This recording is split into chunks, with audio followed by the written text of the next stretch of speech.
So just getting ready to head to our Elkridge Heritage Society event down here at the Patapsco Valley State Park, celebrating the United States 250th anniversary, and really looking forward to talking a little bit about my family history in Elkridge myself. We have the parks historian that's going to be speaking today, along with our own Tina, who is going to be one of our curators that's going to be speaking on Elkridge history. So looking forward to this, and we'll see. Hopefully it looks good on this camera.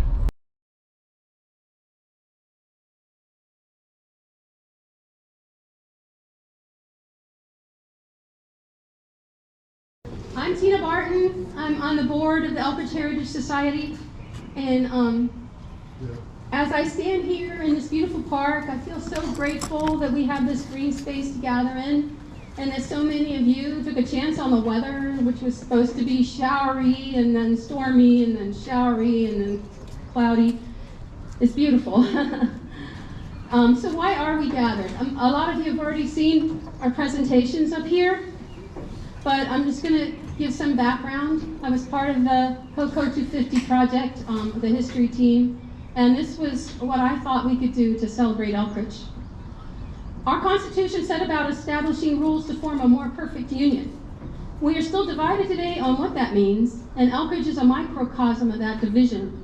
It's been a long road, but I think we can all agree that the dream of life, liberty, and the pursuit of happiness, as described in the Declaration of Independence, is still America's driving ideal. And how has this been embodied in Elkridge? Just down the river, once upon a time, was the small village of Elkridge Landing. Elkridge itself, some say, was this ridge we see above us, and that was full of elk. Now, some people say that's not really why it was called Elkridge, but it went all the way. Some of the old records, the Elkridge 100 went all the way to Columbia and Ellicott City and stuff. If you look, so you have to be careful when you're doing research that you're not looking at something that happened in Longreach instead of Elkridge. Today we think of Elkridge extending the ridge, up the ridge to Costco, and up the river to Ilchester Road that way, and down the river to Hanover and Anne Arundel County. Today we wanted to celebrate Elkridge both as it is today and what it was before the Revolution 250 years ago, and the intervening times. How many times have we had to reinvent ourselves, and are we there again now? It's an American story and an Elkridge story. Many towns and cities have gone through revolutions as the environment and population changes, and Elkridge is no different. In the displays placed up here in the shelter, which a lot of you have had the chance to look at, we have picked 10 turning points, or what I'm calling revolutionary events, to stick with the 250 theme, that changed the course of Elkridge history. So if you haven't yet, I hope you take the time to look them over. We'll have them on display at the Elkridge Heritage Society at the Rumble House, at our open houses on the third Saturday of every month, except for in June, it's the second Saturday. Sorry about that. We're having a yard sale, and we'll have the museum open that day on the 13th. These are meant to be kind of a traveling trunk museum so that we can go to schools and other events to share our history. I don't want to go into detail about all these events, but I'm going to do a little recap. We start with the formation of Elkridge Landing as a town and a port. And leading up to the Revolutionary War, it experienced a heyday of shipping, but gradually Baltimore took over as the main port as our river started silting in. They cleared all the trees for the furnace fires and farming, and the ships had dropped ballast, and the river just wasn't as deep as it was, and the shipping channels weren't as useful. During the war, no battles came here, but our people supported the war effort. The troops did pass through, and so that's why I've asked our park historian Robert Bailey later to talk about what the troops might have seen in this area then. After the war, James Hill, a free black man, was the occupier of the wharf in the 1798 tax records. So we think that means he didn't own it, but he rented it and he ran the business. The wharf was assessed as old and out of repair at that time, so by 1798, the port was kind of failing. By 1812, we had the turnpike, which is now Main Street, Elkridge, with a bridge over the Patapsco. Now, the town of Elkridge Landing was more centered around, we think, Paradise Avenue, what is now Paradise Avenue. and Furnace Road, Furnace Avenue. And Furnace Avenue was called Market Street, I think. But so the ferry and the shipping services all suffered, but some entrepreneurs found a way to thrive as businesses sprang up along the turnpike. Going back to James Hill, our wharf businessman, he's still a work in progress, so we don't want to say too much about him. He's not mentioned in our displays because we really want to get his story down straight. It's important. But I believe that, safe to say, by 1816, he was the owner of 11 acres of prime real estate along what is now Main Street. Think of where the Patapsco, where the Patapsco bicycle shop and the Rathskeller are, across the street from the Brumbaugh House, and up a ways. 11 acres right there. You can imagine that was pretty valuable. It wasn't developed yet, so he was able to rent and lease the property and make a good life for himself and his wife. To me, that embodies the spirit of Elkridge, weathering the storms and finding a way forward. So we don't know if he was born free, but with freedom he prospered. In 1825, and James Hill owns this land at this time, 9 out of the 10 buildings in Elkridge Landing burned down. So that was another turning point. But he still had his property, so he was doing okay. And we think he increased his holdings, but there could have been more than one James Hill, so we're being careful about that. Over the decades, there was the ebb and flow of industries along the river. Yeah, there they go. Of course, the 1860s brought the Civil War, and the people of Elkridge were divided. They were on both sides, especially up on Lawyers Hill. And so one important thing that came out of that, to me, is, besides the fact that we ended slavery and everything, the Elkridge assembly rooms were born around that time, and they're still there today. They have a rule that no politics can be taught there, but they come together to share fellowship and find common ground. So a lot of the businesses started, there were catastrophic flooding events. Those are some of the turning points. Businesses were destroyed. I hope you've had a chance to visit some of the booths in the other shelters. I think the assembly room is supposed to be there. Relay, the Rockburn Land Trust, Savage. A lot of our friends, Patapsco Heritage Greenway, they've been a big supporter of us, so please visit them if you haven't. But anyway, up the river there was this dam until recently, Lodi Dam, that was a hydroelectric plant up there. And I think that the people that built that realized that they really had to do something about this river. And so the park was born around that time. And we're so grateful that it was. They learned their lesson to not try to risk the wrath of the river anymore. But Elkridge experienced another heyday as part of what we call Roadside America. But then, in the 50s and into the 70s, highways started bypassing Elkridge. So we have all these motels and restaurants and stuff, and some of them are still there, but a lot of them ended up having to close.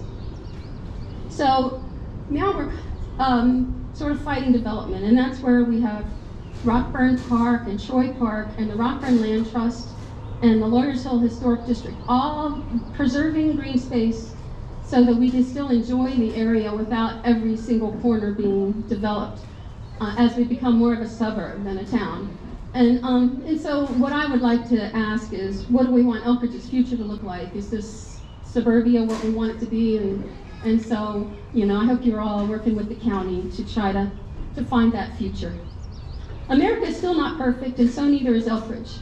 But we can look around us here and know that we've done some things right. Just look at this beautiful place. The highways divided us, but the people fought for and won sound barriers.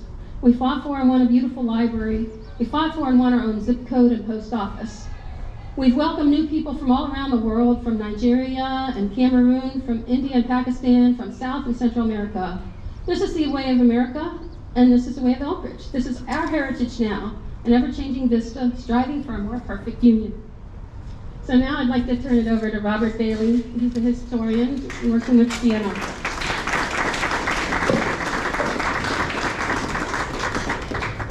in there, so hopefully that'll kind of work. So I was asked to talk about the history of the area and the history of the Patapsco, and so I'm going to do that. This is going to be mostly about what I know. I'm not going to talk about everything. I'm not going to cover the history of everything, but I'm going to try to paint a fairly broad brush on the history of the valley, at least the lower part of the valley, which is the part that I know. A little about myself real quick. My name is Robert Bailey. I am, what do they call me? I am a cultural and historical resources planner with the Maryland Park Service. So basically that means I deal with cultural and historical resources in all Maryland state parks, natural resource management areas, natural environment areas, state battlefields, state rail trails, et cetera, et cetera. So my first park, however, was Patapsco Valley State Park. I started here in 2002 as what they called us as a seasonal naturalist. In reality, I was a seasonal historian. And I did 3 summers here in Patapsco, working out of what is now the William Alpert Johnson History Center.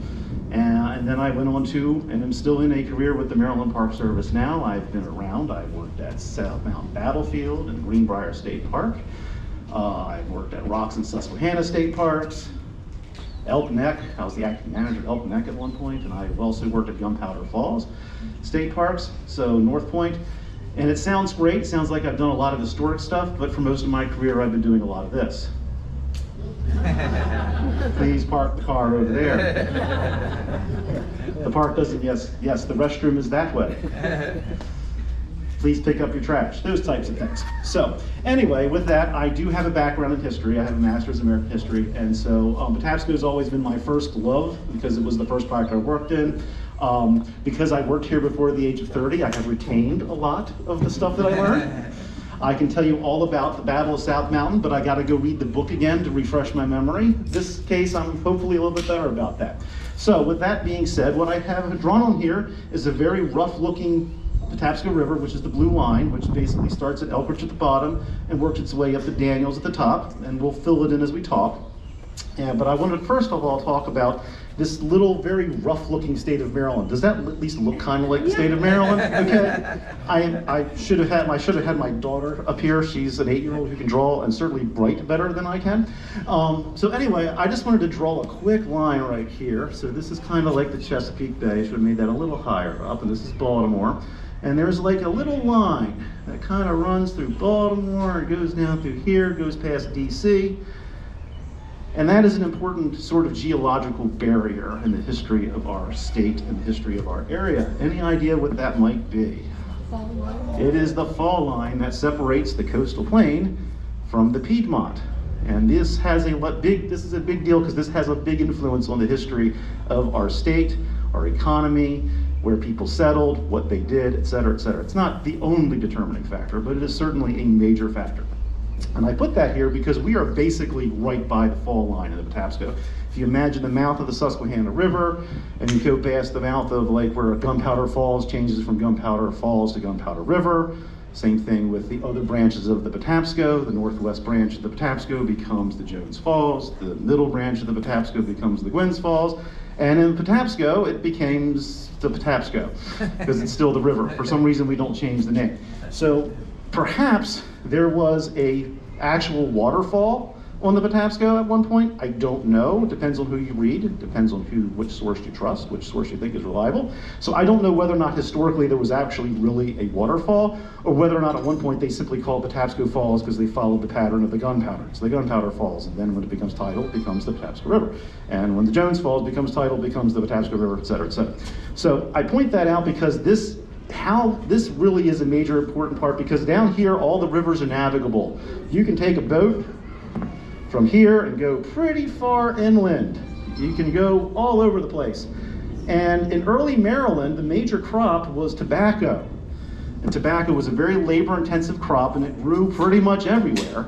And you could take a boat pretty much anywhere to so-and-so's farm and get that tobacco. So as a result, in the 1600s and for much of the 1700s, there weren't a lot of big towns in Maryland. It's just the nature of the colony. There was Port Tobacco, and there's Leonardtown and so forth, Annapolis, St. Mary's, so forth. But they weren't very big towns, because why would you build a centralized settlement when you can just take the boat straight to the guy's farm or the gal's farm? So as a result, there wasn't a lot of towns here. When you started getting into the Piedmont region, suddenly the whole geology changes, the whole landscape changes. Now you've got fast-moving creeks. You can't take a boat up them very far. So now you need things like roads. And so that dramatically changes how the landscape is used. And of course, if you're going to have to build a road, it helps when you start building roads that go to central locations. Also, the settlement pattern was different. Mostly down here, we're talking African American enslaved people. We're talking mostly English colonists. Up here, you're getting settlers from Pennsylvania, sort of moving down from Pennsylvania. A lot of them are Anabaptist Germans. A lot of them are Scots-Irish and so forth. So even the people that settle in these regions, of course, there's a lot of overlap, is very different. And so that really is why Western Maryland, in a lot of ways, is a very different feel than the lower shore. So right here in the Patapsco, we had a tidewater port called Elkridge Landing. Most of the port towns that did develop in the colonial period did so because we were a colony. For a brief period, we were a royal colony, but for most of our period, we were a proprietary colony, which meant that the person who ran the colony was the Lord Baltimore, one of the Calverts. And the Calverts, the whole reason why they had this colony was to what, do you think? Money. Make money. So, yes, so in order to make that, and what was the major source of income for this colony? For most of it was tobacco. So in order for you to figure out how much tobacco you can tax, you need to have all that tobacco at some point start going to centralized locations. And so that's why you have things like Leonardtown and Port Tobacco and so forth. You need to have a place to collect your money. So, or in this case, your cut of the tobacco crop. So Elkridge Landing really starts to become a notable seaport as the settlers are starting to venture up into the Piedmont. They're clearing the forest. They're starting to do what they'd always done in the lower shore in southern Maryland. They were growing tobacco, and they needed to roll them down to a centralized port. And so about 1750, Elkridge Landing gets its first major tobacco warehouse. Now, that had a lot of practical value in terms of storing tobacco, but it's also important because that means it was time for the proprietary government to start collecting their tax. And so you know your port has arrived when the government is interested enough to build a warehouse for you to start collecting the money. So that's where Elkridge really begins to become established as a tobacco port, around the mid-18th century. I need to find my other.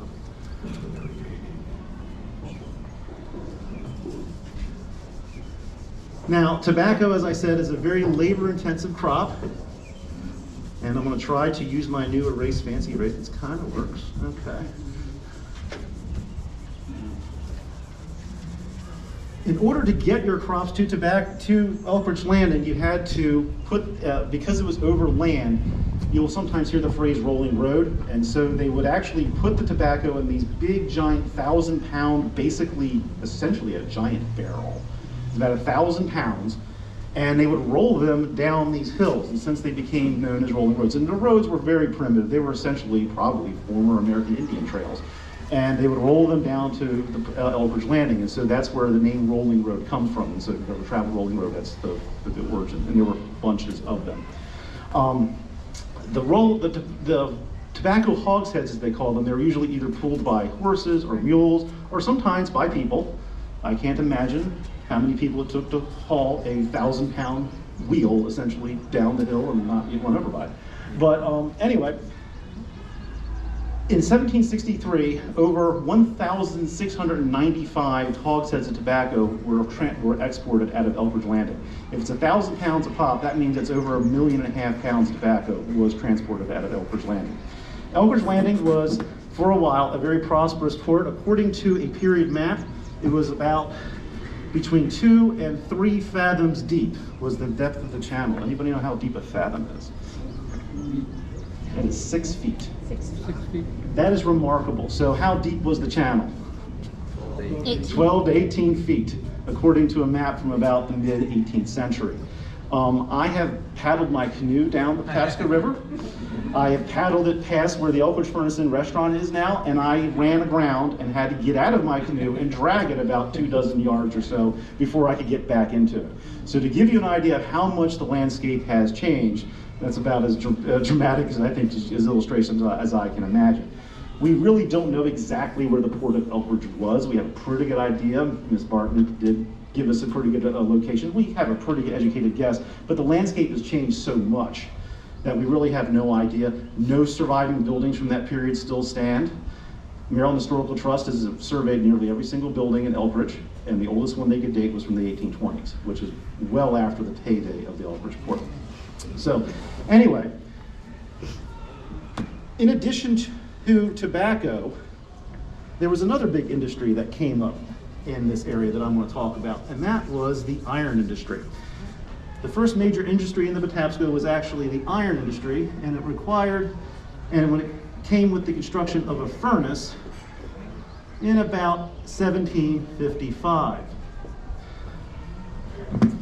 In order to build a furnace, you need to have arguably 6 things. What 6 things do you need to make a furnace? Fire. Oh yeah, you gotta have heat. All right, so you need heat. Where do you think they got the heat from? Wood, which they made into charcoal. Lots and lots of charcoal. Sorry, I have terrible handwriting. I need to get a hand. What else do you need? A place to do it. You need a location, yeah. Yes, sir. Okay, well, yeah, iron ore is correct. Yep, you need iron ore. And what were you going to say, John, young man? Bricks. You need rocks. Well, in this, we'll call iron ore rocks in this case. All right, what else? What? Brick. Water. Kiln. Water, you need H2O, yes, you definitely need water. All right, what else? You need limestone. You need the limestone, yep, or you need some kind of lime material. We'll go into more detail in a second. And you need a couple more things. Hey, you need the building. You need a building material, yeah. I haven't done a college style lecture in a long time, this is fun. All right, what else? You need one last thing. You need labor, yep, you need people to actually do the work. So in this case, the heat source was charcoal, which they made from trees. So they deforested the landscape to basically make charcoal. The estimates I've seen is an acre a day they consumed to make charcoal. I don't know how accurate that is, but it still gives you an idea. It's a lot. Iron ore. Where did they get the iron ore? They might. The ground. Ground. It's actually around here, believe it or not. If you look at the GM Hopkins Atlas from 1878, it actually even shows some, at that time, a century after this, where there were still active iron ore pits. One was right by Cindy's Ice Cream, so the next time you're waiting in line for ice cream at Cindy's, you have something new to think about. Some more were off of Hanover Road. Water. Why? We'll talk about water. Yep, water from, in this case, a creek of some kind. Lime. Now, there's not a lot of limestone around here, so where do you think they got the lime from? Just shout them out. We don't have to do your hands. Just shout them out. I don't care. Trade. Easter Shells. You got it. Oyster shells.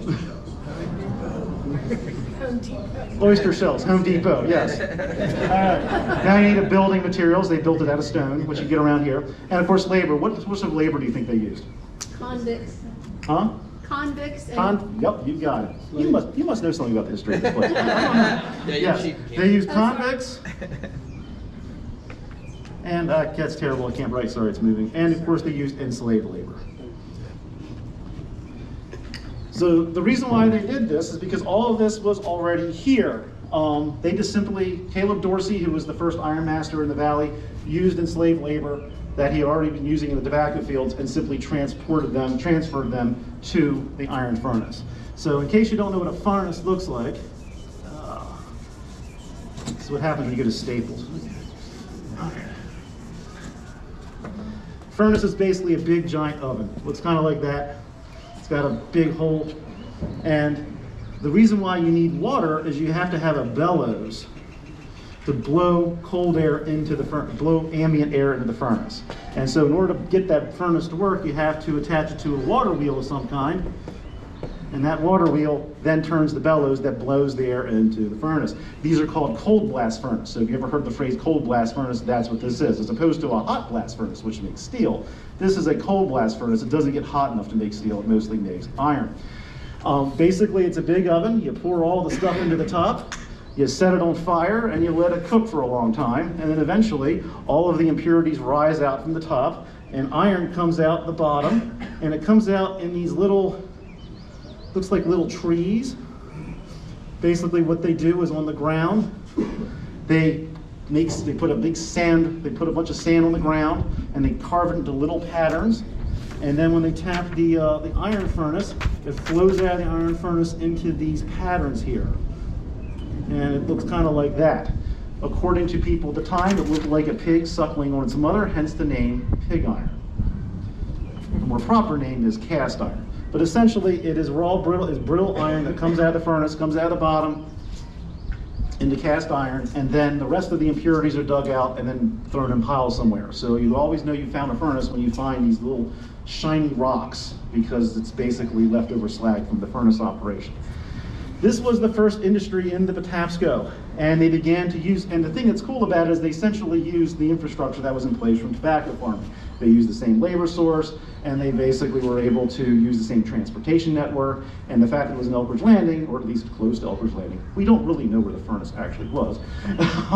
Somewhere in the Elkridge area, they were able to use the same shipping, and they either sent it to Europe or they sent it to another place to get manufactured. But this was the first industry in the United States that was a modern industry in a lot of ways. But in a lot of ways, it wasn't a modern industry because they used enslaved labor, and it was very much an extension of the agricultural practices that they had been using up to that point. The first furnace was established in 1755. Now, that is the furnace part. There is another part of the operation that makes this more profitable, and that's called a forge.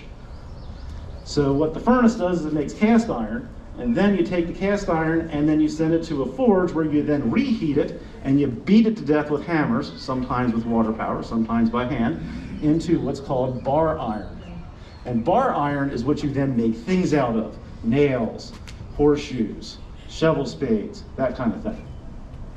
And Caleb Dorsey, I should write his name on here, was so happy with making his iron furnace that he decided to build a forge right upriver or somewhere, and that forge was actually right over there. You walk across the bridge, you'll pretty much right in downtown Dorsey's Forge. So this was Dorsey's Forge, and so the furnace was somewhere around here, and the forge, we'll call it, we'll put X marks the spot, there's his forge. Someone else also decided that was a profitable venture and decided to get into the game as well. So Charles Carroll of Carrollton and Benjamin Tasker and one of the Delaney's decided they would also build a forge, and they built one right here, and that was called the Hockley Forge. And that was located right over the hill, right by where the Thomas Viaduct is now located. So there's a lot of debate about, it kind of is interesting, there's a lot of back and forth about how legal the forge operation actually was, because our English overlords at the time were happy with us to produce raw material like cast iron and send it to England. And they needed the iron in England at the time because the German Georges didn't like the Swedes, and so they stopped importing iron from Sweden, and so they needed somewhere else to get it. So they got it from here, particularly George I. But there was a debate about whether or not building that converted, having the colonists actually make implements out of it, was in keeping with the mercantile system that the British had. And so they started making it anyway. I don't think they really paid the price for it, but it was borderline illegal depending upon how you read the British laws and so forth. One thing that was interesting, and one aspect about the labor here, is that making cast iron and making forge iron requires a certain amount of dedication to and attention to detail that isn't necessarily associated with working in an agricultural practice. And so one of the things that they had to do is figure out, how do you motivate a workforce that doesn't get any benefit from this? Your workforce is either convicts.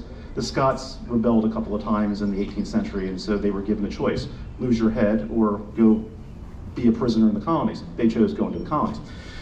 So you either are a Scotsman who is now basically in prison for the rest of your life, or you're an enslaved African or African American who also has very little chance for freedom. How do you motivate a workforce like that to actually do a good job and not destroy the product and do industrial sabotage? There's two ways. You either intimidate them and try to instill a lot of fear in them, or you start giving them carrots. And so and one thing that's kind of cool is the Caleb Dorsey and Company records still, 3 years of records still survive. They're actually in the state archives in Annapolis, and I've actually read them. That's how I actually learned the English monetary system, because it's all in pounds and shillings and pence. In there, it says things like, purchased this much of this, and sold that much iron. But within those things are lines like this. Enslaved people, it's clearly they're enslaved people. It's like Tom and Joe and Sam purchased things from the company store. Those folks were enslaved. How could they afford to buy something from the company store? They got paid for overtime. And so they were able to then take that money and buy things. Now, I'm not saying that this was an easy thing. If you look at, for example, the Catoctin Furnace, which is up in Frederick County and is a contemporary of the Dorsey's Forge and Elkridge Furnace, they had, under questionable decisions back in the 1970s, exhumed several bodies of former enslaved workers up there. And they had a very similar system there. And they all died young. They were all in their 20s, teens, 20s, and 30s. They all had scoliosis and broken hips and all kinds of stuff. This was a very, very rough and dangerous job. But nevertheless, they were occasionally given the opportunity to afford, to earn some extra money to go buy some luxuries. Also, unfortunately, in the same ledger book is there's an entry that says collar for Joe, and collar for Joe means they bought one of those collars, those torture devices, so you can't lay down. So, not necessarily pleasant. What's also I found is as I look through the records, there's also runaway advertisements. There was about 8 runaway advertisements from Dorsey's Forge. Most of them were African Americans. Sorry, correction, from Elkridge Furnace. Most of them were African Americans who were seeking freedom. One of them was clearly African because he still had facial markings of one of the tribes from Africa. Dorsey's Forge, which is the forge operation up here, there are some African American runaway advertisements, but they're all from the 19th century. They're from the first decade of the 19th century. I found about 10 from the 18th century, but they're all white convict servants. So I suspect most of the enslaved laborers were used in the furnace, at least early on, and most of the laborers at the forge were probably white convicts from Scotland, and possibly England. So anyway, that's the first industry in the Patapsco. Dorsey's Forge Elkridge Furnace was probably very destructive to the ecosystem. They cut down a lot of trees. If you're wondering why the Elkridge port probably silted in, that's probably one of the major culprits. When you take all the trees down, there's nothing holding the dirt on the landscape from washing away, so when it rained, it washed into the river and began to silt in the port. There were probably other causes as well, but that was probably one of the major contributors to that happening. The furnace probably was done by, Caleb Dorsey died in 1772, and the furnace probably didn't last a whole lot longer, largely because their fuel source had largely started to disappear. And so there's a 1789 map that shows the location of an abandoned furnace downstream from Deep Run. And Deep Run is the stream that divides Howard County from Anne Arundel County today. That is downstream from the Elkridge Furnace and Restaurant, which also has furnace ruins behind it, but those furnace ruins are probably, I suspect, from the 19th century when there was another furnace built by the Elegants, by descendants of the Elegant family. There's another theory that that furnace was actually in another location, but we'll get into that some other time. But anyway, we don't know where the furnace was, but the chances are pretty good that it was pretty much out of operation by the 1780s. The forge, however, up here continued to operate and do quite well, on again, off again. It remained in Dorsey's hands, the Dorsey family's hands, until 1815, when it was eventually acquired by the Ellicott family, descendants of the Ellicott family, and renamed. Guess what it was renamed? What is this area of the park called? Avalon. It was renamed Avalon. Yep. And that's where and thus it was renamed the Avalon Iron and Nail Works. And that continued to operate until 1868. So for over a century, they manufactured iron, and it was just across the river here.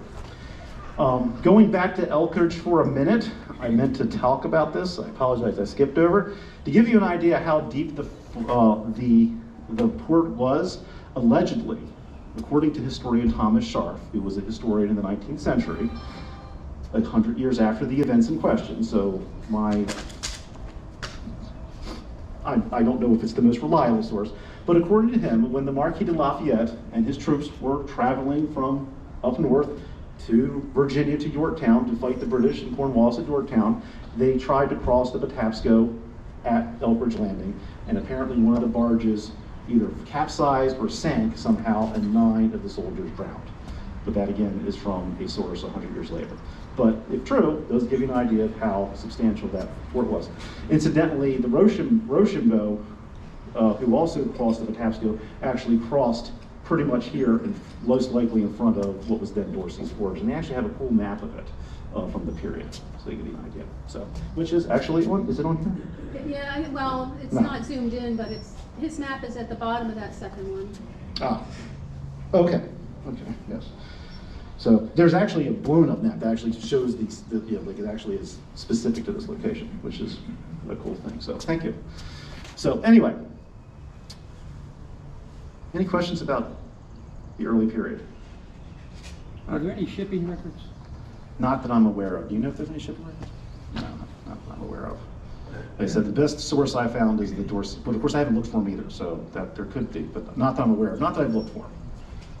All right, so that's Dorsey and the iron industry.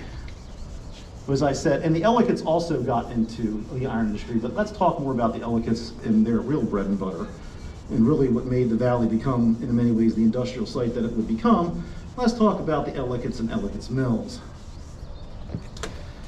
In 1771, 1772, the Ellicotts brothers, three brothers from Bucks County, Pennsylvania, who were Quakers, decided to locate a mill in what is across the river from what is now Ellicott City, Maryland. They were practicing Quakers and were already very much active in the manufacturing of flour, and they scouted apparently for several months the entire, or a good chunk of what was then the colony of Maryland, to find a place to build a mill. And they decided on the banks of the Patapsco was the place to go. And so they showed up in Elkridge Landing and hacked their way up the river and eventually found their way to what is now Ellicott City. There were three brothers, and they had been well practiced in milling since they had come from Bucks County, Pennsylvania. Their timing could not have been better because we were about to go into the American Revolution, the Revolutionary War, and it would become a very profitable business for them. Because one, they sold a lot of flour during the war, because when you're fighting a war, you need food. And then after the war, while many American economic sectors went way down, suffered dearly. Because one of the problems is that when you were in the British system, you got access to the British markets. And when you're no longer in the British system, the British said, well, we're not going to trade with you anymore, too bad, so sad. And so a lot of sectors really suffered. There was a really bad economic depression after 1783. Flour, however, was not one of them, because there was a place that grew a very, very valuable crop that was so valuable that they didn't want to they didn't want to sacrifice any square footage to grow food. And that was the West Indies, where they grew sugarcane in large amounts with very large enslaved population numbers. And it was so valuable that they didn't want to sacrifice a square footage of land in the West Indies to actually grow food to feed the enslaved populations. And so they tried to import flour from England, but it was too far away. Canada was kind of too far away.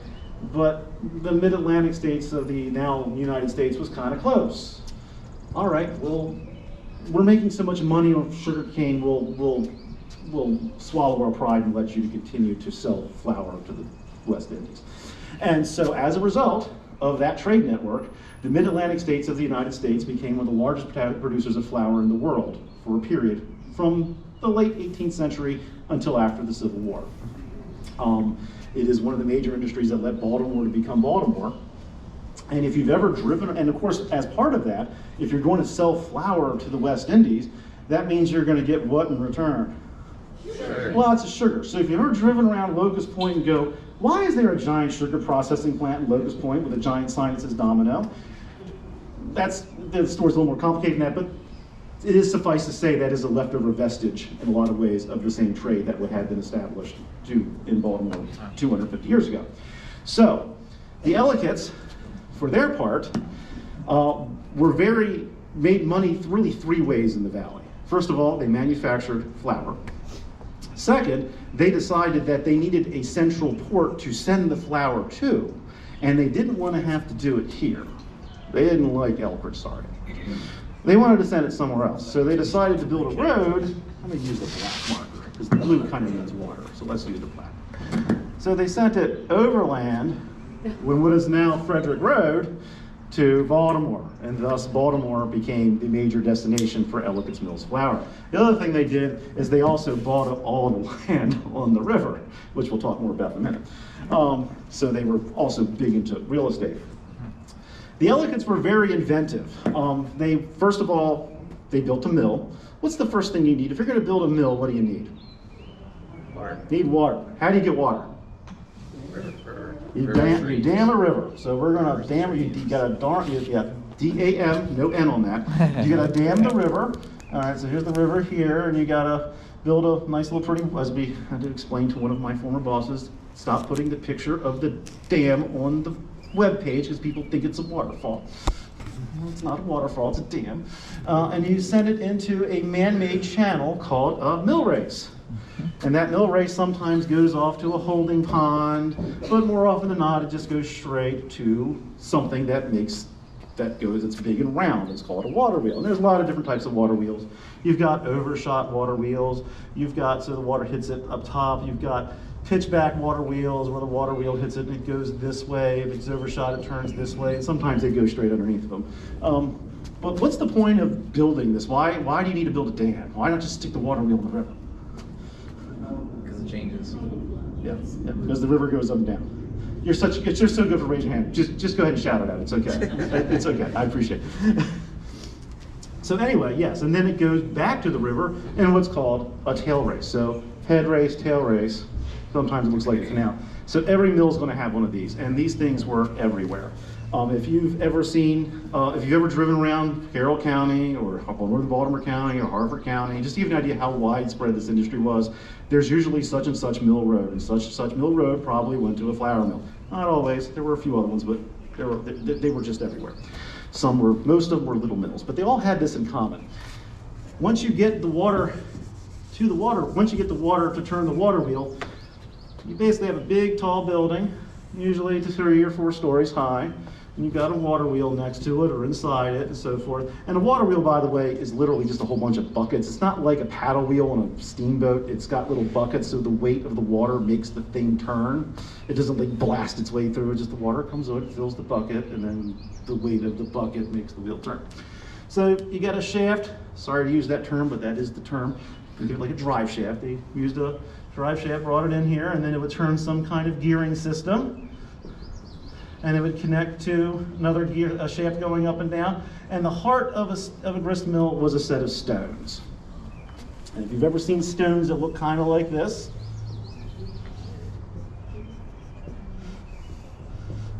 sitting in somebody's driveway, or at the end of their driveway, that is a millstone. And that is how they manufactured flour in the 18th and 19th century. The bottom stone, so they would sit one on top of the other. The bottom stone is called your bed stone. It sits very, very still, doesn't go anywhere. The top stone has the shaft going up through it, and it's attached to it, and that's the one that actually turns. And so you dump the flour down the middle, usually in some kind of hopper, and it slowly makes its way across the stone, and then it drops off, and it goes into a bin, usually on the floor below.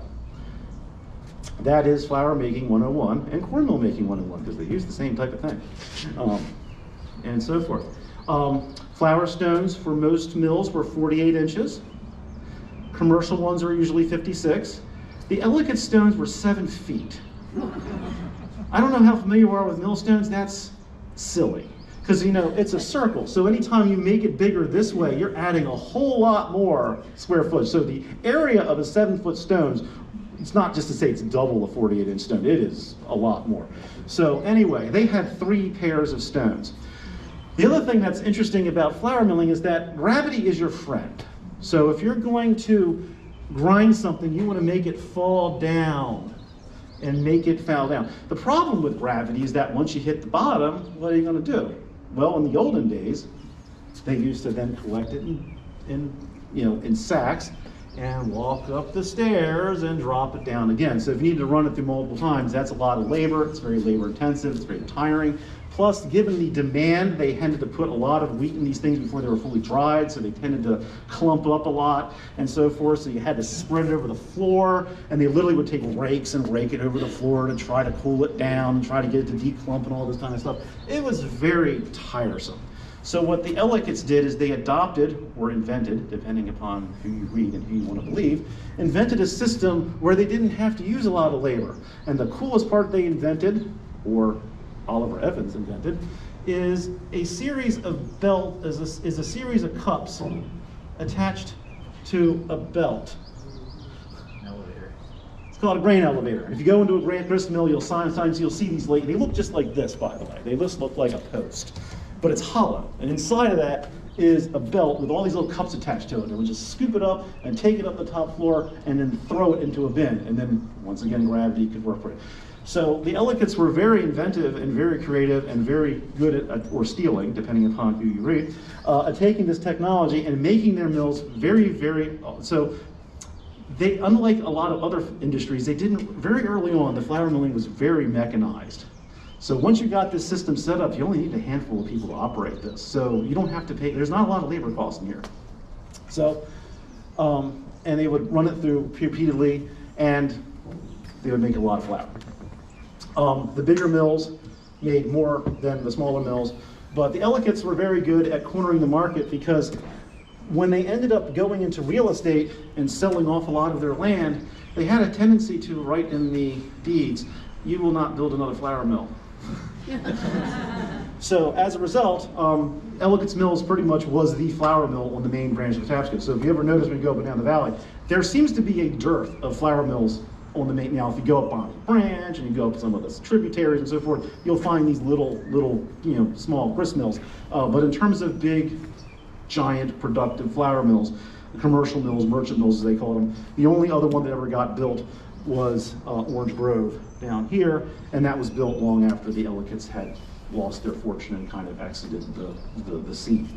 So the other thing they also did is by buying all this land, they not only had the land, they also realized that this turnpike that they helped, or certainly encouraged the construction of, which then continued west to the National Road. So not only was it a great corridor for them to send stuff to Baltimore, but a lot of stuff coming from out west would also go right through town. So that's why a lot of people say the National Road ran through Ellicotts Mills. And because they ran right through this town, they thought this would be a great place to build buildings and try to sell real estate and make some more additional money. And so that's where a lot of their fortune also came from. They also owned all of these quarries along the river. If you've ever driven 144 towards Ellicotts Mills, and there is, I think it's a Carroll Independent Fuels gas station on the right. If you look carefully, it's carved right out of the hillside. Well, they didn't carve it out of the hillside to make a gas station. It was originally a quarry, and then they stuck a gas station into it later, and so forth. And if you in the wintertime look across the river, across the railroad tracks, these big, massive cliffs. Those were all the quarries, were located. So they got building material here that they could build houses and structures out of. Oh, in addition to building a grist mill, they also built a sawmill. So they were also using that to manage. So they had all the pieces in place to make a very thriving, self-sufficient, not self-sufficient, but very thriving, very profitable enterprise. But this was not the only major industry to show up here. There was one other one that was also very important. And that first one showed up here in the 19th century, right about here. And then there was another one up here, right here. And then there was another one here, and another one here. Any guesses to what that other big industry was? Hydroelectric? No, later. One of them would become a hydroelectric plant. Churches? No, not churches. Paper? Paper was briefly a big one. They actually tried to put a paper mill in right here, the Mendenhall paper mill. Didn't really make a good go of it, but the building was recycled and eventually used for this other industry I'm talking about, and that is textiles. That's the other big, and that actually is the big industry in the Patapsco Valley. And it's very notable because the first one right here was in Oella, and that was the Union Manufacturing Company, which was chartered in 1808. In the first decade of the 19th century, the United States was the economy had recovered, and because the British were fighting the French in the Napoleonic Wars, the economy had recovered because the Americans were basically trading with both sides. So things were going well until the circumstances changed and the British started attacking American vessels, allegedly carrying British sailors. This is all broader history we can get into. To make a long story short, the Jefferson administration response to this was, we need to have less foreign trade so that we don't have these problems. And as a result, the economy crashed. But some folks who had money decided, you know what we should do? We should try making these things ourselves. And so thus William Patterson and several other prominent Baltimore businessmen decided to form the Union Manufacturing Company of Maryland in 1808, and they sited their mill in what is now Owella. This was the first cotton mill south of Mason-Dixon line and the first cotton mill in Maryland. What they did is they originally they built a dam up here and built a 1.25 mile long mill race, which is silly. They built a 1.25 mile mill race to get to the mill site. They wanted to recreate the Merrimack River up in New England, and so they wanted 8 to 16 mills located along this thing, which is why if you've ever been to the mill race trail, it's why it's so long, because they had really big ambitions. Ultimately, I think at any one time they had no more than 3 actual buildings operating. But they were successful. It's the same system, the same principle as the grist mills. You have a big building, a much bigger building in this case, and it has a bunch of floors in it. And each one of those floors is part of the process. So they have to bring in the cotton, which is grown down south. Usually you bring it in the first floor. Sometimes you bring it into a separate building because it is cotton and it's coming from the field, so it's full of bug carcasses and pieces of the cotton plant and all that fun stuff. And you run it through a bunch of carding machines to get it somewhat straightened out. And then on the next floor are all of these spinning machines.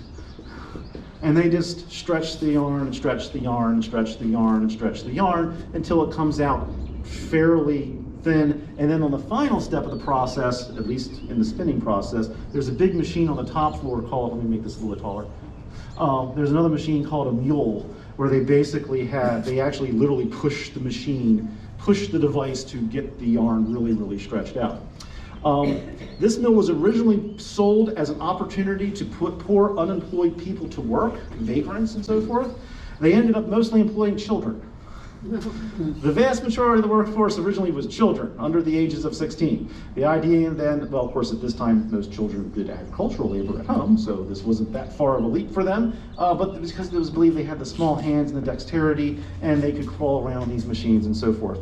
And all these machines, by the way, were belt driven by water power, so there were these big giant, sorry, I hate to use the word again, big giant drive shafts that were on each floor, in the ceiling usually, and they had these belts that came down and drove these machines. You did not want to have long hair in these places, because the machine would not stop if they caught you. Anyway, it was a very odd workforce. It was all young children and about a dozen or so full-grown men. What part of the job do you think the full-grown men did? They did this part. Yep, they pushed the mule. They needed, so it's a workforce that would certainly raise eyebrows today. Eventually, these mills would shift over to primarily families. So as they built these mills, so this mill was 1808. This is Daniels up here, 1839. Gray's was in 1813, and then Thistle was about 1820. As they filled in, their workforces primarily became families. In particular, Daniels, the time was called Albertan, they were famous for going into West Virginia and trying to encourage, there's one, I don't know if it's a true story or if it's apocryphal or silly, but they told the families in West Virginia that banana plants grew in the Patapsco Valley, you should come to Patapsco and work in their mill. I don't know if that's actually true, but it's a good story. Huh? Popeyes. Yeah, exactly. So, anyway, these mills were very, very profitable for a while. And I mean while, when I say while, I mean like a couple of years. Because after the War of 1812 ended, the demand for domestic cloth plummeted because the English imports just flooded the market, and a lot of these mills really struggled. The one thing that saved them is that there was, the way the system, the industry was kind of weirdly bifurcated for a while. You had, the spinning process was done through mechanization, but to make the cloth, you still had a whole army of people literally making cloth by hand, using hand weavers. So it was very tedious and very expensive. And a lot of, including Andrew Carnegie's own father, migrated to the United States because they wanted those hand loom weaving jobs, because they paid a lot of money at one point. But unfortunately in England, they invented the power loom, which then put them all out of work. And so they wanted to go somewhere else to find those jobs. They came to the US thinking, well, maybe they're not over here. They came over here, and for a brief period, they were not, so they found good jobs until the Americans figured out that they could also build power looms. And so what kept most of these mills in business actually was their ability to adopt the power loom and manufacture cloth. Most of these industries actually survived doing sort of niche things like this up here at Alberton. They manufacture what's called a cotton duck, which is great for sailcloth and denim and so forth. Thistle, not thistle, was it thistle? Yes, thistle was also very big into making sailcloth and so forth. They also manufactured silk randomly. It was kind of an odd one. Owella's story is actually kind of interesting because, and I'll talk about that in a second. I forgot to mention this. If you ever look at a mill, you ever notice, sorry, I'm terrible, there's like 1,000 frickin' windows in these things. You ever wonder why? Why is that? Airflow's kinda. Yeah, I mean, it's hot in Maryland, so I'm sure that certainly was part of it. But why else? So they keep an eye on the workers? Not so much keep an eye on the workers, so there was probably a lot of that too. Light, that's it. One thing about cotton, and the same thing is true with grist mills, the material you're using is very combustible. Textile mills were full of a lot of dust that catches on fire real easily. And in the 19th century, what was your primary source of light, artificial light? Fire. What's that? Yep. Yep, it was. Yep, it was usually some kind of oil lamp or a candle, something that made a flame. So you don't want to have a flame into these environments. So in addition to having issues with flooding, which we'll talk about in a minute, fire was always a problem with these buildings. And so that's why they're full of all these windows, is so to create as much natural light as possible. Another feature they always had was interesting. This is sort of a more symbolic change in how American life changed over the time. They also had these bell towers on them that told the workers, yeah, we're not living by the farm clock anymore. We're not living by sunrise and sunset. You got to be at work at 7 o'clock. And so those bells, because they have watches back then, worldwide circulation, they would ring the bell to tell the workers it's time to come and work for the day, for your 12-hour, 13, 14-hour shift, or whatever it would be. So yes, fire was such a problem, and this is where being along the river was both advantage and a liability, both an advantage and a liability. You needed to be by the river because the river provided power. And so you had to be by the river, and you had all these windows because you needed the natural light as well. However, over time, there was a new electricity, as you got into the late 19th century, electricity made being along the river a liability. I'm sorry, because you no longer needed to actually be by the river, because with electricity, you could now free yourself from the river. The only problem is within the late 19th, early 20th century, electrical codes weren't great. And so even if they adopted electrical power, which did allow them to have the buildings be illuminated 24/7 so they could do 24-hour production, they still had issues with fire. And so as a result, this factory burned down in 2004. This one burned down several times. The original Elkridge Mills burned down in 1809. This burned down early on. I want to say about, when did the first mill burn down? I want to say about 1813, I think the first mill burned down, the very first one. And then they had a spectacular fire during World War I, and that building that's there now is, of course, a brick building from World War I. Elkridge Mills burned down in 1909 and also burned down during World War I. The only one that I think managed to escape fire for the entire its existence as a mill was Daniels. And then a arson burned it after it closed. So there you go. So speaking of that, being along the river, as I said, became a liability because of floods. So there was the transition of the valley from an industrial valley to a non-industrial valley, what you see today, really begins in 1868 with a big flood of 1868 that wiped out. There was a big cotton mill here called Granite that when it went, it took out a whole bunch of houses where the Wilkins Rogers plant is now, or used to be. It killed about 39 people. It was one of those cases where the water rose so quickly that they climbed up to the second floor, and then they climbed up to the roof, and then they hopped from roof to roof until they ran out of roofs, and about 30 people washed downriver. The flood of 1868 took out the second generation of the Elkridge mills was wiped out by the flood of 1868. The Gray's cotton mill never really recovered. The Avalon Iron Nail Works closed forever after the flood of 1868. That being said, these mills proved to be very long lasting. Guess when the last mill closed of the ones that are here? Was it the paper mill down here, Simpkins? That one burned in 2004, closed. There's one more that closed even more recently. Wow. The Elkridge Mills actually closed in 2020. Oh.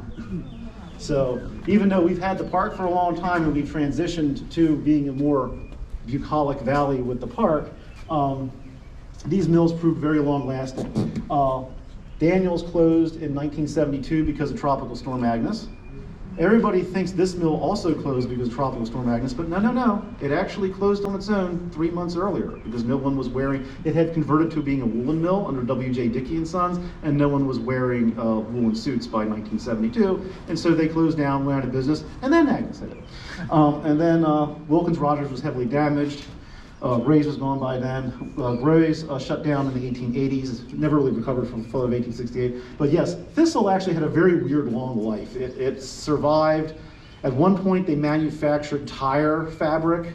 At one point they became a cardboard box manufacturing plant, and eventually it was a cardboard recycling plant under Simpkins, and then it finally burned in 2004. Orange Grove is kind of one of my favorite ones. It was the only other major merchant mill built on the Patapsco that manufactured flour. And it started in 1856. And it's rather amusing because when they first built it, I'm going to do a broadside of it here. So here's the river, and here's the dam in the distance, and here's the original mill building. And then right up here, let me try that again. Robert, is that up by Orange Grove part of the park? Absolutely, it's where the swinging bridge is. So you had, I'm going to do a choo-choo tray here. Okay. This mill was sandwiched, to give you an idea how little the real estate was, and in some ways it was perfect, this thing was sandwiched between the railroad tracks and the river. And it took up the entire space between the railroad grade and the river, and so much so that there actually still was a public road. The Gristmill Trail today was a public road, and there apparently was a tunnel under the mill so that what then would have been wagon traffic could actually pass through the mill on the public road right to the center of it. That must have been a sight to see. Like all of these mills, it had, it's not oriented correctly here, but it had 1,000 windows. The thing that was funny is when it was first built, it had these dormers all over the roof, so it looked like a French chalet building, like a vacation building rather than a mill. It also was interesting and typical of a lot of these mills is that the community was over here on the other side of the river. So in order to get to work, they had to cross a swinging bridge. Wonder why there's a swinging bridge in Orange Grove? Well, that's why there's a swinging bridge in Orange Grove. It's a leftover vestige of when this was here. Now, the bridge that's there is not from the 19th century. It's in the same place. It is from the late 1970s, which also fell down. I have a picture of when it fell down when they first rebuilt it. Anyway, it's fine. It's safe. It's good. Anyway, I always love this one because this is one of those mills where we have a lot of remembrances because most of what we know about this mill came from a gentleman who actually grew up there in the late 19th, early 20th century. And so we have a fairly good detailed description based on how he wrote it he was in his 70s. But we have a fairly good detailed description of the history of this mill. This mill, much like Ellicott's mills, grew to be quite large. It eventually grew a fifth and a sixth floor. It also grew a massive elevator behind it and also had a steam engine put it in front of it and a big steam-powered cordless steam engine house with a big old smokestack and everything. So it was quite an impressive complex. According to Thomas Phillips, it was the largest flour mill east of the Mississippi. I don't know how true that is. If it did, it had to be quite huge because Ellicott's Mills is also pretty big. I looked at Ellicott's Mills. They had 26 pairs of rollers in Elkridge Mills, according to the Sanborn maps from that period. So it was quite big. One thing I forgot to mention about the flour milling industry is that the reason why the flour milling industry sort of shifted was because of a change in technology. For most of the history of flour milling, we had the millstone thing that I talked about earlier, okay? Where you basically drop the flour and it moves off to the side and drops down and so forth. Starting in the 1860s, someone got the idea that instead of doing this, you could put a couple of steel rollers next to each other, and you make the rollers serrated, and you can pour the flour in this way, and one turns slightly faster than the other, and that allows you to much more efficiently grind wheat into flour than you could with the old millstones. It was so efficient that they made perfectly white bread, which is what they were going for. The healthy part of the bread, all the bran and all the and all the germ and all that fun stuff, the part that makes it healthy, that was for the animals. What you wanted was pure white endosperm. And this system was very good at making that. This system could also do it, but it was a lot more work and it never really quite got there. But this is what the people wanted, and this new technology could make it happen. And it was also perfect because for making that, it was also the death of the flour industry in the mid-Atlantic, because the type of wheat that works really, really well in this system grows all over the Midwest. And if you've ever flown over the Midwest and it's a big giant checkerboard of cornfields and wheat fields, that's because largely of this technology. And so starting in the 1870s, the industry shifted west, and they could manufacture it using this system and sell it cheap and ship it here by rail and sell it cheaper than they could make it here. Now some mills, so beginning in the late 19th century, a lot of these old little mills I was talking about, they all start closing down slowly, one by one. The big mills, however, tried to adapt, and so Ellicott Mills and Orange Grove adopted this technology. And so, as a result, they continued to persevere for quite a while. Orange Grove, unfortunately, had a fire in 1905 and pretty much burned to the ground. But Ellicott Mills continued to persevere despite the odds. One of my favorite parts about how the industry shifted, you ever heard of Quaker Oats? Yeah. When you think of Quaker Oats and Quakers, what do you think of? Pennsylvania, good old-fashioned Pennsylvania Quakers making flour like they did for the first half of the 19th century. Where's Quaker Oats based out of? Chicago. Or, yes, originally Chicago. Yeah, so even though, that just really shows how the industry shifted. Even though they still had, they were marketing it as a mid-Atlantic product, good old days, good old-fashioned Quakers, but it's solidly a big business in the Midwest. How am I doing on time? I'm just kind of going. Yeah. I would say wrap it up. Okay. Yeah. I was just going to talk about it. So anyway. Robert will be here. So let me just talk, I was going to talk about the railroad, but I'll skip the railroad. So the one thing I'll talk about real quick is the transition. How did we transition to a park? So in 1906 actually, let me start in Western Maryland, there were 2,000 acres of cut over land that descendants of one of the major DNR presidents brought. John Work Garrett was a major president of the DNR. His grandsons owned 2,000 acres of property out in Garrett County, and it had been cut over. And they, even though they cut it over, they said, you know what you do? We need to save our trees. We're cutting all the trees down in Western Maryland, and if you can imagine, when you drive out 68, it's like trees as far as the eye can see. Well, in the early 20th century, those big tree-covered mountains were starting to look like Mars. They were just losing all their trees because we were cutting them down so much. And so they decided, why don't we start saving some of this land? And so in 1906, they offered 2,000 acres of land to the state of Maryland if the state would form some kind of agency to manage these lands and to encourage people to more responsibly manage their forest land. And so in 1906, they formed the State Board of Forestry. And that State Board of Forestry, because I can't spell apparently, took on those 2,000 acres of land. They hired a professional forester named Fred W. Vesley, and they started beginning the process of trying to educate people on the dangers of forest fires and how you should try to grow trees as a crop and grow them sustainably and don't just cut all the trees down and so forth, all kinds of benefits. 1 year later, a gentleman named John Mark Glenn, no relation to the astronaut, sold about a 40-acre, it was upstream from Orange Grove, about a 40-acre plot of land right about there, and donated to the state, and thus began the first parts of what became known as the Patapsco State Forest Reserve.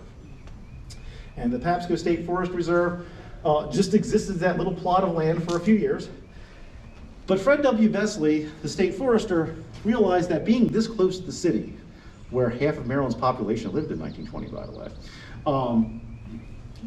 there might be an interest in that population getting out of the city periodically to, go see the countryside and maybe enjoy their time in nature.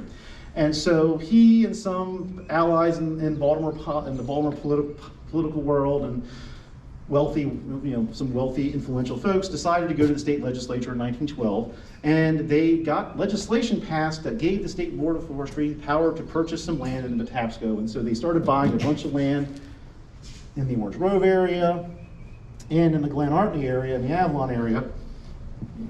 And they started establishing fire trails, but they also started building campsites. And they encouraged people to take the B&O Railroad, or if they had cars, drive out to the countryside and quote unquote rough it pleasantly by living in these little wall tents in these areas of this forest reserve. When I say rough it pleasantly, they basically, one family, they had electricity wired in from below East Dam. One family brought their family piano out. They lived in these giant, very, very palatial tents. And it's hilarious because from my perspective, that sounds like a very hot place to be, because I've worked in this valley in the middle of summer and it's hot down here. But considering there was no air conditioning and considering how hot it probably was in Baltimore City at the time, this was probably pretty nice. So in the 1920s, you could camp for free, provided you didn't set any forest fires. You're really doing that. You could camp here for free in the summer. I remember I once interviewed a lady who actually was one of the kids that grew up here in the 1920s. She has since passed. And she said that she went on to become a Fulbright scholar and a very accomplished artist in her own right. Her name was Elaine Hamilton O'Neill. She said that living and growing up in the Patapsco kind of put her in touch with nature and inspired her to become an artist. So this is really the origins of the park. Starting in the 1930s, the park begins to expand. A lot of the property along here actually was a de facto park because Baltimore City, and in case I know I skipped over some parts of the history, but there was a water treatment plant here that was built by Victor Blody that later became part of the city property. Blody's Dam became part of, which is electric power, hydroelectric plant became part of Baltimore Gas and Electric. Anyway, a lot of this property belonged to Baltimore City, and it was de facto used as a park. And then in the 1930s, they built some of the first modern shelters and facilities in the park, where they actually had like picnic shelters and restrooms and so forth. Because the early part of the park, it was all pit toilets and spring water and so forth, and well water. So if you want to see a CCC shelter, Shelter 66 in Glenartney and Shelter 10 in Lower Glenartney are the two surviving CCC period shelters. Then in the 1950s, they began building a lot more modern pavilions. They built the Orange Grove Pavilion. They built the pavilions up in the Hilton area. They built most of the pavilions in McKeldin and up in what was then the Marriottsville area, what we now call the McKeldin area. Interesting story about that. One of two areas in the state park system were built as segregated areas. One of them was the Hilton area. It opened as a segregated area in the 1950s and served as a segregated area until 1956 when segregation was ended in Maryland state parks. So anyway, there used to be a pavilion right here that looked just like Orange Grove's pavilion. And then it washed away in Tropical Storm Agnes, and they built these pavilions a few years later. So that is a very Cliff Notes history of the park. Any questions? I'm getting I should stop talking because I told you I could talk a long time. If you have any questions, let me know. Was this interesting? Let me know. I'll be around.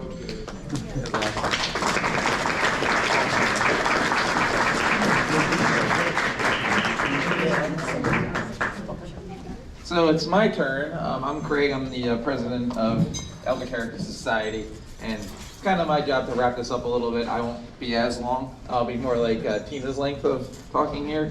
I do want to say thank you to all of our partners and everyone for coming out today. Obviously, this event it grew pretty substantially here in the past couple of weeks. We had 90 people signed up. I think we probably have about 60, 70 people here now. We really appreciate you coming and supporting us. Want to thank some of our other not-for-profits that are here today for coming out. And if you haven't yet, as Tina said, please talk to them, talk to us if you would like to figure out ways how to help any of us. I'm sure we would all take volunteers and obviously take donations if you have them. We can't take them today, but I'm sure we all have buttons on our websites, so feel free to help us out there if you can. Some of the people that are here is, we are part of the HoCo250 committee. They're here right now. They have flyers for other events that are coming up associated with the 250th anniversary of the United States. So please get with them, and you can also check the website out for that. They're not here today, but Friends of Patapsco has been a really good partner of ours. I want to mention them. The Elkridge Assembly Rooms, Rockburn Land Trust, they are here. Please, reach out to them. And then I know there's some people here from the Elkridge Community Alliance. They don't have a table, but they are here. And we also have some neighbors, I'll call them. The Savage Historical Society and the Relay Community Association are also here. We look at Relay and Savage and Ellicott City as sister cities to Elkridge. And we have some history on them also actually in our Brumbaugh Museum, as I'll call it. I want to say thank you to Rob. Obviously, he is a huge wealth of knowledge on the park and the history of the area. I want to say thank you for him because he did donate his time today to do this for us. I also want to say thank you to Tina. Tina is the one who put this entire event together pretty much by herself. So if you enjoyed today, make sure you thank Tina for this. I also want to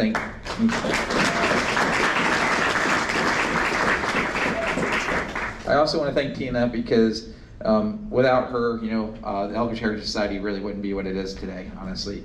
She's in the background doing a lot of the things that you see that we're putting out in our social medias and what we're doing right now. And she's just, her love of Elkridge is just, it's awesome. I do want to talk a little bit about, the Elkridge Heritage Society's history and, how it kind of relates to the 250th anniversary of the United States and some of my family's history actually also. So we have books over here. They're little pamphlets. They're more like a booklet, and it's called Elkridge, A Bicentennial Journey is what it's called. So how that book was created, it was during the United States bicentennial in 1976. That book dates back to then. There was a small committee that came together to write that book. And so that was right, the bicentennial times of the U.S. history. And that committee later actually became the Elkridge Heritage Society. So that's how the Elkridge Heritage Society actually really got her start. So, we're also celebrating roughly 50 years right now as the society of when we started. So getting into that a little further, I like bringing in my family history a little bit. In 1976, I was one. So I was only 1 year old, but my family actually been in Elkridge for almost 52 years at that point. So my family has ties here for almost 100 years. So some of the stuff that's up here that Tina was talking about, that Robert was talking about, my family has been part of the Roadside America, really, is where our family came in. And so our family has seen a lot of that history over the years, and we have a lot of ties to Elkridge for those reasons. And it's one of the reasons I get involved with the Heritage Society. We also have a lot of ties to the park and the park's history. When I was a kid, at Elkridge Elementary School, I was in kindergarten, and I came home one day, I was telling my mom that I met this really cool kid, his name was Jamie, and it turns out he was my cousin, and I didn't know it. So my mom and my Aunt Yvonne, you realize that our generation was losing track of each other. So one of the things that our family's been doing for 40 years, and I think 39 of those 40 years, we've had our family reunions in one of these two pavilions just about every year. So, our family has a lot of history here. I remember riding bikes to the Swinging Bridge. I remember there being a ball field over here. So we have a lot of history here. And I jokingly now say that I learned recently that I don't know if I would be here today if it wasn't for the park. I did find out that my dad went away and, during the Vietnam era, went to boot camp, and he came back, and he happened to be getting shipped to Baltimore when the riots were happening. And he stopped here with my mom at the Lost Lake, and don't want to know what they did at the Lost Lake when they were that young, but that's where my dad proposed to my mom also. So, we have a lot of really strong ties to the park. So I just wanted to talk about that, and that's why this event really for me was really a kind of a neat event to learn more about the park and talk about Elkridge history. Later in life now, I'm actually really involved with the park with Friends of Patapsco and leading mountain bike rides and that sort of thing also. It's another, don't run that for profit, but I do help out. Getting back to our Elkridge Heritage Society history, those of you that don't know us or just are here for the first event, the past 3 years we've been able to do a lot, and it really started back in 1986 as the society when we were able to purchase the Brumball House where we live currently, and with the help of the Rotary. Over those next few years, the Heritage Society was able to purchase the Brumball House from the Rotary, so it's all ours. So since that time frame, the Brumball House, we've become the caretakers of the Brumball House. The other thing it did at the time is it allowed us to start bringing in artifacts. As local businesses and things closed, there were a lot of things that came to us. And what we've been able to do over the past 3 years with the help from the county, and happy to announce we just got another large grant from the state this time, we've been able to create a museum at the Brumball House. And Tina mentioned this earlier. Typically, the third Saturday of every month, we're open from 10 a.m. to 2 p.m. And if you want to learn more Elkridge history, even more than what's on these boards, we have a lot of neat displays there. I think a lot of people here have been there and seen the stuff, but we have some ledgers from like the 1800s and that sort of thing we have on display. So it's a really nice thing that we've been able to pull together, and we're going to continue to actually expand that because of the funding we're receiving. That's pretty much what I was going to say with regards to that. And I just want to mention that we do have some future events coming up. Tina already hit on this, that we're going to have our community yard sale coming up, and we're planning our second annual trivia night. We did it last year for the first time. It was a lot of fun. It was trivia night with just all Elkridge trivia, and people I thought were going to win didn't win. I was really surprised. We had some hard questions. They weren't all softballs. So that's coming up, and then also I'll be speaking at the Hurricane Historical Society in August about EHS. And then I just wanted to finish the day, and just I hope that today everybody left here learning something new. I really do. I hope that that's something new that you learned, whether it's about Elkridge or the Patapsco Valley, that it's something that you can be prideful of. Being a long time Elkridge resident, Elkridge kid, there was a big sense of community here in Elkridge, and I feel like a lot of that came from the historical pride of the area. And I hope that we can continue to grow that as we teach people more about our history. So I thank you for everybody coming out. We really appreciate it. Eat some food, and I'm sure Robert's going to do a walk still, I think, right? Are you going to walk? It's up to y'all. Okay, so Robert's willing to do a walk. Got questions for Robert? He's here. Tina's here. Thank you. Pavilion.